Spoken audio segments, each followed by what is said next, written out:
പത്തനമാറ്റ് സീരിയലിന്റെ നാളത്തെ എപ്പിസോഡിലെ വിശേഷങ്ങളാണ് തുടർന്ന് നിങ്ങൾ കേൾക്കുവാൻ പോകുന്നത്. അതിനു മുൻപായി ഇതുവരെ നിങ്ങൾ ഈ ചാനൽ സബ്സ്ക്രൈബ് ചെയ്തിട്ടില്ലെങ്കിൽ ദയവായി ഒന്ന് സബ്സ്ക്രൈബ് ചെയ്യണം എന്ന് പ്രത്യേകം ഓർപ്പിക്കുകയാണ്. ശരീരത്തിൽ നിന്നും രക്തം നഷ്ടപ്പെട്ടത് മൂലമുണ്ടായ ക്ഷീണവും തളർച്ചയുമൊക്കെ ആയിട്ട് ആ ഹോസ്പിറ്റലിൽ തന്നെ അഡ്മിറ്റ് ആയിരിക്കുന്ന നയനയുടെ അരികിൽ ഇരുന്നുകൊണ്ട് ആദർശ് നയനയെ ആശ്വസിപ്പിക്കുകയും ധൈര്യപ്പെടുത്തുകയും ഒക്കെ ചെയ്യുകയാണ്. ആദർശ് പറയുകയാണ്, നീ ഒന്നുകൊണ്ടും വിഷമിക്കണ്ടാണ്. ഇവിടെ എന്തെല്ലാം സംഭവിച്ചാലും ഞാൻ എല്ലായ്പ്പോഴും നിനക്കൊപ്പം ഉണ്ടാവും. ഈ ജന്മം മുഴുവനും ഞാൻ നിനക്കൊപ്പം ഉണ്ടാകും. അത് ഞാൻ നിനക്ക് നൽകുന്ന ഉറപ്പാണ്. ഇതൊക്കെ കേട്ടുകൊണ്ട് നയന ഇങ്ങനെ സന്തോഷത്തോടു കൂടി കിടക്കുകയാണ്. തുടർന്ന് കാണിക്കുന്നത് ജയൻ ദേവയാനിയെ കാണുവാൻ വേണ്ടി ദേവയാനി കിടക്കുന്ന റൂമിലേക്ക് കയറുന്ന കാഴ്ചയാണ്. ജയനെ കണ്ട മാത്രയിൽ ദേവയാനി ചോദിക്കുന്നത് നയനയുടെ കാര്യമാണ്. അവൾ പോയോ ആ നശൂലം? ഇത് കേട്ടപ്പോൾ തന്നെ ജയൻ വളരെ ശാന്തമായി ചോദിക്കുകയാണ്, ദേവയാനി, നീ എന്തുകൊണ്ടാണ് എപ്പോഴും ഇങ്ങനെ തന്നെ സംസാരിക്കുന്നത്? നയനമോൾ നിന്റെ മരുമകളല്ലേ ദേവയാനി? അവൾ നിന്റെ മരുമകളല്ല എന്ന് നീ എത്ര തവണ പറഞ്ഞാലും സത്യം സത്യമല്ലാതാകുന്നില്ലല്ലോ. അവൾ നമ്മുടെ മരുമകളാണ്. മാത്രവുമല്ല, നമ്മുടെ മകൻ ആദർശ് അവളെ പൊന്നുപോലെ സ്നേഹിക്കുകയും കരുതുകയും ചെയ്യുകയാണ് ഇപ്പോൾ. എന്ന് വെച്ചാൽ അവൻ്റെ ഭാര്യയായി അവൻ അവളെ അംഗീകരിച്ചു കഴിഞ്ഞു. അപ്പോൾ പിന്നെ നിന്റെ മരുമകളല്ലാതെയാകുന്നത് എങ്ങനെയാണ് അവൾ? നീ എന്തിനാണ് അകാരണമായി അവളെ ഇങ്ങനെ വെറുക്കുന്നത്? അവളുടെ മനസ്സ് കാണുവാൻ നിനക്ക് കഴിയുമായിരുന്നുവെങ്കിൽ ഒരിക്കലും അവളെ നിനക്ക് വെറുക്കുവാൻ പറ്റില്ലായിരുന്നു. കാരണം അത്രമാത്രം നന്മയുള്ള മനസ്സാണ് നയനയുടേത്. നീ ഇപ്പോൾ സ്നേഹിക്കുന്നുണ്ടല്ലോ നിന്റെ മരുമകളുടെ സ്ഥാനത്ത് കണ്ടുകൊണ്ട് അനാമിക എന്ന പെൺകുട്ടിയെ. അവളുടെ മനസ്സിനേക്കാൾ എത്രയോ മെച്ചപ്പെട്ട മനസ്സാണ് നയനയുടേത്. ഇതൊന്നും തിരിച്ചറിയാതെയാണ് നീ ഇങ്ങനെയുള്ള പ്രവർത്തികളൊക്കെ ചെയ്തുകൊണ്ടിരിക്കുന്നത്. പക്ഷേ ദേവയാനി, നീ ഒരു ദിവസം എല്ലാം തിരിച്ചറിയും. തെറ്റുപറ്റിപ്പോയി എന്ന് തീർച്ചയായിട്ടും അന്ന് നീ പറയും.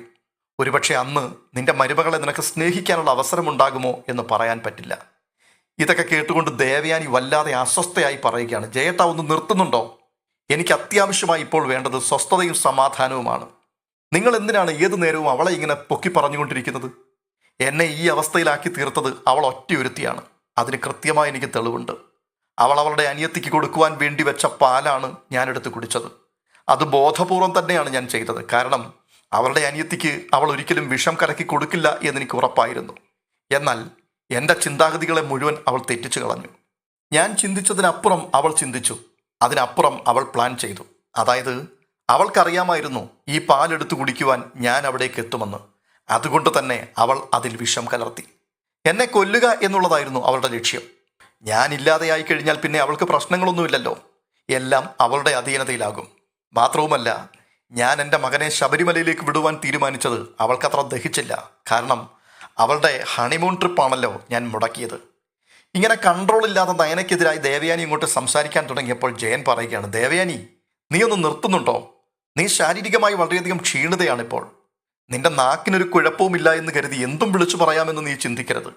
അതൊക്കെ ദൈവത്തിന് നിരക്കാത്ത കാര്യങ്ങളാണ്. നീ ഒരു കാര്യം മനസ്സിലാക്കണം.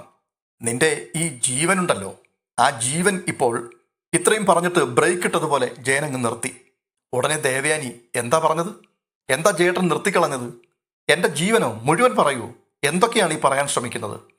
ഒന്നുമില്ല ദേവയാനി, ഞാൻ ഒന്നും പറയുന്നില്ല നിന്നോട്. കാരണം നിന്നോടൊന്നും പറഞ്ഞിട്ട് കാര്യമില്ല. പക്ഷേ ഒരു കാര്യം ഞാൻ പറയാം. നീ അറിയാത്ത പല കാര്യങ്ങളും ചുറ്റുപാടുകളിൽ സംഭവിക്കുന്നുണ്ട്.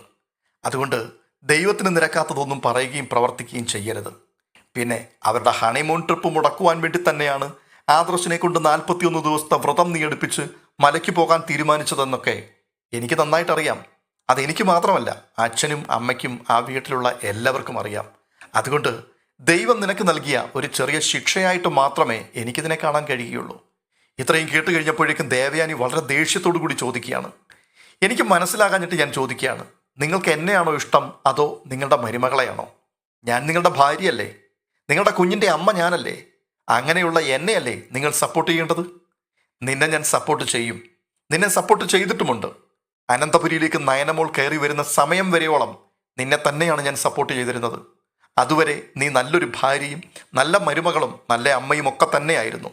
എന്നാൽ നയനെ അവിടേക്ക് കയറി വന്നതിന് ശേഷം നിന്റെ സ്വഭാവം പാടെ അങ്ങ് മാറി. അതുകൊണ്ടാണ് ആ വീട്ടിൽ എല്ലാവരും നിന്നെ എല്ലായ്പ്പോഴും ഇപ്പോൾ കുറ്റപ്പെടുത്തുന്നത്. അത്രയും കേട്ട് കഴിഞ്ഞപ്പോഴേക്കും ദേവയാനി ചോദിക്കുകയാണ്, അവൾ കയറി വന്നപ്പോഴാണ് എനിക്ക് മാറ്റമുണ്ടായത് എന്ന് ജയേട്ടൻ പറഞ്ഞല്ലോ. അങ്ങനെയെങ്കിൽ ജയേട്ടൻ ഒന്ന് ഓർത്തു നോക്കിക്കേ, അത് എൻ്റെ കുറ്റം കൊണ്ടാണോ അതോ അവളുടെ കുറ്റം കൊണ്ടാണോ? ദേവയാനി, നിന്നോട് തർക്കിക്കാൻ എന്തായാലും ഞാനില്ല. ഇത് പറഞ്ഞിട്ട് ജയൻ ഉടൻ തന്നെ ആ മുറിയിൽ നിന്ന് ഇറങ്ങിപ്പോവുകയാണ്. തുടർന്ന് കാണിക്കുന്നത് അനന്തപുരിയിൽ വന്ന് നവ്യക്കെതിരെ കുറേ ബഹളമൊക്കെ ഉണ്ടാക്കുകയും അമ്മായിയമ്മയോട് പരിഭവം പറയുകയും ഒക്കെ ചെയ്തിട്ട് അനാമിക സ്വന്തം വീട്ടിലേക്ക് മടങ്ങിപ്പോയ കാഴ്ചയാണ്.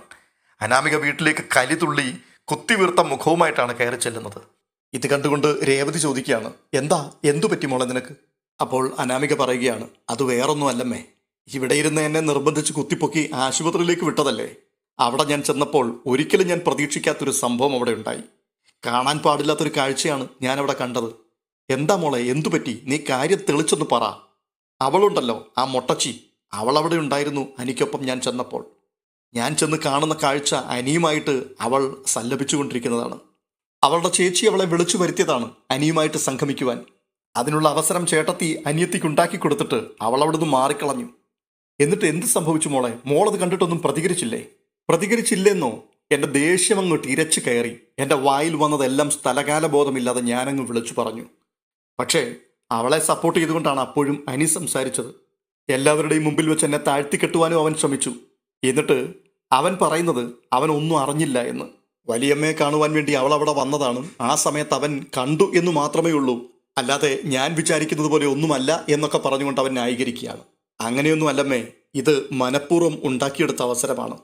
ഇത് കേട്ടുകൊണ്ട് ആ സമയത്ത് വേണു അവിടേക്ക് വരികയാണ്. എന്നിട്ട് വേണു പറയുകയാണ്, അത് ശരി, അപ്പോൾ അവളുടെ സൂക്കേട് ഇതുവരെ തീർന്നില്ല അല്ലേ മോളെ? അവൾക്കിട്ട് നല്ല ഒന്നാന്തരം ഒരു പണി അങ്ങോട്ട് കൊടുത്താലോ? അവൾക്കെതിരെ ഒരു കൊട്ടേഷൻ നമുക്ക് കൊടുത്താലോ? അവർ നോക്കിക്കോളും അവളുടെ കാര്യം. ഈ നികളവും അഹങ്കാരവും ഒക്കെ ഒറ്റ നിമിഷം കൊണ്ട് അവർ തീർത്തു കൊടുക്കും. അപ്പോൾ അനാമിക, അയ്യോ എൻ്റെ അച്ഛ, അങ്ങനെയൊന്നും ചെയ്യരുതേ. എത്ര ഗുണ്ടകൾ വന്നാലും അവൾ ഒറ്റയ്ക്ക് അവരെ കൈകാര്യം ചെയ്യും. 4 ആണിൻ്റെ കരുത്താണ് അവൾക്ക്. ഞാൻ കണ്ടതല്ലേ അവളുടെ പ്രകടനങ്ങൾ. വരുന്ന ആൾക്കാരെ അവൾ ഷേപ്പ് മാറ്റി വിടും. അപ്പോൾ രേവതി പറയുകയാണ്, ഇങ്ങനെയുള്ള പെണ്ണുങ്ങളെയൊക്കെ എങ്ങനെയാണാവോ ആണുങ്ങൾ സ്നേഹിക്കുന്നത്? വീണ്ടും അനാമിക പറയുകയാണ്, അവളിപ്പോൾ ഒരുത്തന് അങ്ങ് അസ്ഥിക്ക് പിടിച്ചിരിക്കുകയാണ്.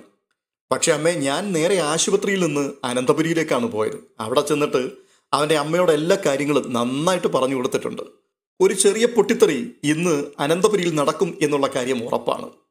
ചെറിയ പൊട്ടിത്തെറി അല്ല മോളെ, ഇനി വലിയ പൊട്ടിത്തെറി തന്നെ അനന്തപുരിയിൽ നടക്കണം. നമ്മുടെ ഭർത്താക്കന്മാരെ നമ്മൾ ഒരിക്കലും മറ്റാർക്കും വിട്ടുകൊടുക്കാൻ പാടില്ല. അതുകൊണ്ട് ഇത്തരത്തിലുള്ള ചെറിയ സംഭവങ്ങൾ എന്തെങ്കിലും ഉണ്ടായാൽ നമ്മളതിനെ മാക്സിമം കത്തിക്കണം. ഒരു വലിയ അവിഹിതമാക്കി അവതരിപ്പിച്ച് മുഴുവൻ കുളമാക്കണം. ആ ഭയത്തിൽ പിന്നെ ഒരിക്കലും ആ കാര്യത്തെക്കുറിച്ച് അവൻ ചിന്തിക്കാൻ പോലും ഇടയാവില്ല. അതുകൊണ്ട് നമ്മൾ തുടക്കത്തിലേ അത് ചെയ്യണം. എങ്കിൽ മാത്രമേ നമുക്ക് വിജയമുണ്ടാവുകയുള്ളൂ. പുരുഷന്മാർ പലരും ഇങ്ങനെയാണ് മോളെ. അവിടെയാണ് നമ്മൾ പെണ്ണുങ്ങൾ മിടുക്ക് കാണിക്കേണ്ടത് എന്ന് രേവതി അനാമികയോട് പറഞ്ഞിട്ട്, അല്ല വേണുവേട്ടാ, നമുക്ക് അനന്തപുരിയിലേക്ക് അങ്ങ് പോയാലോ? ഇപ്പോൾ തന്നെ അവിടെ ചെന്നിട്ട് ഈ വിഷയം നമുക്കങ്ങ് കത്തിച്ചാലോ? അവിഹിതം എന്ന രീതിയിൽ തന്നെ ഇതവിടെ അവതരിപ്പിക്കണം. കിട്ടുന്ന ഒരവസരവും നമ്മൾ വിടരുത്. അപ്പോൾ വേണു പറയുകയാണ്, അതെ അതെ, അത് ശരിയാണ്. നമ്മുടെ മോൾക്കൊരവസരം ലഭിക്കുമ്പോഴല്ലേ നമുക്ക് അനന്തപുരിയിൽ കയറി ചെല്ലാൻ പറ്റുകയുള്ളൂ. ആ കെയർ ഓഫിൽ 2 ദിവസം അവിടെ അങ്ങ് തങ്ങുകയും ചെയ്യാം. 2 ദിവസത്തെ ചെലവ് അങ്ങനെ അങ്ങ് കഴിഞ്ഞു പോകും. അവിടെ ആകുമ്പോൾ നമുക്ക് ഫുൾ ടൈം AC ഒക്കെ ഇട്ട് സുഖമായിട്ടിരിക്കാമല്ലോ. അപ്പോൾ അനാമിക പറയുകയാണ്, അങ്ങനെയാണെങ്കിൽ നമുക്കിപ്പോൾ തന്നെ അങ്ങ് പോകാം. അനന്തപുരിയിൽ ഇന്ന് തന്നെ ഒരു വലിയ കലഹമങ്ങുണ്ടാക്കാം. മോളെ, ഞാൻ നിന്നോടൊരു കാര്യം പറയാം. എന്തെല്ലാം പൊട്ടിത്തെറി അവിടെ ഉണ്ടാക്കിയാലും ഒടുവിൽ അനിയെ നീ നിന്റെ വശത്താക്കിയെടുക്കണം. അനിയെ നീ സ്നേഹിക്കണം. സ്നേഹിച്ച് അവനെ മറ്റൊരു വഴിക്കും തിരിയാൻ പറ്റാത്ത രീതിയിൽ നീ നിന്റെ കക്ഷത്താക്കണം മോളെ. ഇത് വേണു പറയുകയാണ്. ഇതൊക്കെ കേട്ടിട്ട് അനാമിക മുഖവും വീർപ്പിച്ച് അങ്ങനെ കുനിഞ്ഞു നിൽക്കുകയാണ്. കാരണം അനാമികയ്ക്ക് ഇങ്ങനെ സ്നേഹം ഒന്നും പ്രകടിപ്പിക്കുക എന്നുള്ളത് അത്ര വശമുള്ള കാര്യമല്ലല്ലോ. തുടർന്ന് കാണിക്കുന്നത് ഹോസ്പിറ്റലാണ്. ഹോസ്പിറ്റലിൽ നയന അഡ്മിറ്റ് ആയിരിക്കുകയാണല്ലോ. ജയൻ അവിടേക്ക് എന്നിട്ട് ചോദിക്കുകയാണ്, മോളെ ഇപ്പോൾ എങ്ങനെയുണ്ട് മോൾക്ക്? അപ്പോൾ നയന പറയുകയാണ്, എനിക്കിപ്പോൾ നല്ല സുഖമുണ്ട് അച്ഛാ, ശരീരത്തിനൊക്കെ നല്ല ആശ്വാസമുണ്ട്, ക്ഷീണം മാറിയിട്ടുണ്ട്. അച്ഛാ, അമ്മയ്ക്ക് എങ്ങനെയുണ്ട്? അമ്മയ്ക്കിപ്പോൾ വലിയ കുഴപ്പമൊന്നുമില്ല മോളെ, സുഖമായിട്ട് വരുന്നുണ്ട്. പക്ഷേ അവളിപ്പോഴും മോളെ തന്നെ കുറ്റപ്പെടുത്തിക്കൊണ്ടാണ് ഇരിക്കുന്നത്. മോളിവിടെ നിൽക്കുന്നത് പോലും അവൾക്ക് ഇഷ്ടമില്ല. എനിക്കതൊക്കെ അറിയാം അച്ഛാ. എന്നെ കാണുന്നത് തന്നെ അമ്മയ്ക്ക് വെറുപ്പാണെന്ന് എനിക്കറിയാം. പക്ഷേ എൻ്റെ മനസ്സിൽ അമ്മയോട് യാതൊരു വെറുപ്പും വിഷമവും ഒന്നുമില്ല. അതുകൊണ്ട് തന്നെ ഇനിയും അമ്മയ്ക്ക് എന്തൊരാവശ്യം വന്നാലും ഞാനുണ്ടാവും. മോളൊരു കാര്യം മനസ്സിലാക്കിക്കൂ. മോൾ ചെയ്ത ഈ കാര്യങ്ങളൊക്കെ ദേവയാനി എന്നെങ്കിലും ഒരു ദിവസം അറിയും. എന്ന് വെച്ചാൽ അവളിപ്പോൾ ജീവിച്ചിരിക്കുന്നത് തന്നെ മോൾ കൊടുത്ത രക്തം നിമിത്തമാണ്. അവളത് തിരിച്ചറിയുന്നൊരു ദിവസം വരും. അന്ന് അവൾ മോളെ മരുമകളായിട്ടല്ല, സ്വന്തം മകളായി തന്നെ അംഗീകരിക്കുകയും സ്നേഹിക്കുകയും ചെയ്യും. മിക്കവാറും ആ ഒരു ദിവസം ഉടൻ തന്നെ വന്നിരിക്കും. മോൾ അതിനുവേണ്ടി കാത്തിരുന്നോളൂ. ഇത് കേട്ടിട്ട് നയന ഇങ്ങനെ സന്തോഷത്തോടെ അച്ഛൻ്റെ മുഖത്തേക്ക് നോക്കിക്കിടക്കുകയാണ്. അമ്മായിയമ്മ തന്നെ സ്നേഹിച്ചു തുടങ്ങുന്ന ആ ദിവസം ഉടൻ വരുവാൻ പോകുന്നു എന്നുള്ള സന്തോഷത്തോടെ. എന്തായാലും ജയൻ പറഞ്ഞതുപോലെ ദേവയാനിയിൽ ഉടൻ തന്നെ മാറ്റങ്ങൾ എന്തെങ്കിലും വരുവാൻ സാധ്യതയുണ്ടാവുമോ? സത്യങ്ങളൊക്കെ ദേവയാനി ഉടൻ തിരിച്ചറിയുമോ? പത്തരമാറ്റിൽ തുടർന്ന് എന്തൊക്കെയാണ് സംഭവിക്കാൻ പോവുക?